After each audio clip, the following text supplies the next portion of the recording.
நேரத்தில் நம்முடைய ஒரே நோக்கம் வந்து தீய சக்தியாக இருக்கின்ற திராவிட முன்னேற்ற கழகத்தை தீய சக்தியாக இருந்து தமிழ்நாட்டை சூறையாடி கொள்ளையடித்து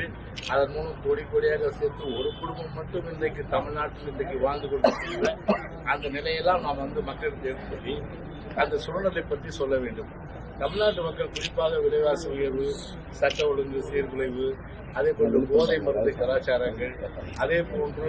பாலியல் பலாத்காரங்கள், அதே போன்று கட்ட பஞ்சாயத்துகள், ஆளுங்கட்சியை சார்ந்த உள்ளாட்சி பொறுப்பில் இருப்பவர்கள், அவர்களிலிருந்து பாராளுமன்ற உறுப்பினரிலிருந்து சட்டமன்ற உறுப்பினரிலிருந்து மக்கள் ஒரு செய்வதையெல்லாம் அது மட்டும் இல்லாமல் வந்து இந்த ரோபோவாக இருக்கின்ற இந்த ஸ்டாலின் ஆட்சி, ரிமோட் ஆட்சி நடத்தி கொண்டிருக்கின்ற ஸ்டாலினை பொறுத்தவரை அவருடைய இந்த மக்களோட கொள்கையெல்லாம் மக்களுக்கு எடுத்து சொல்லி நம்முடைய சாதனைகள் குறிப்பாக அம்மா காலத்திலும் சரி, புரட்சி தலைவர் காலத்திலும் சரி, அதே போல் நான் எடப்பாடியார் காலத்திலும் சரி, மக்கள் பணி சார்ந்த திட்டங்கள் எல்லாம் நிறைய அளவிற்கு செய்து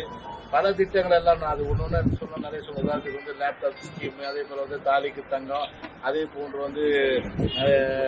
ஸ்கூட்டி திட்டம், இது போல நிறைய திட்டங்கள் நம்ம சொல்ல முடியும். இது போன்ற திட்டங்கள் எல்லாம் மூடிவிட்டு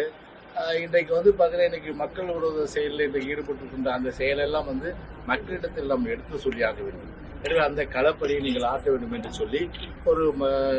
களப்பணியில் இன்றைக்கு வந்து அனைத்து இந்திய அண்ணா திராவிட முன்னேற்ற கழகம் தொண்டர்களை இன்றைக்கு விரைவுபடுத்தி எத்தனை விரைவுபடுத்தி வேகப்படுத்தினாலும் கூட ஒரு ஊக்குவிப்பாக ஒரு கேட்லிஸ்ட் என்று சொல்லக்கூடிய கிரியா ஊக்கியாக இன்றைக்கு நாங்கள் எல்லாம் வருகிறது இன்றைக்கு வந்து களப்பணியை ஆற்ற வேண்டும் என்று சொல்லியிருக்கோம்.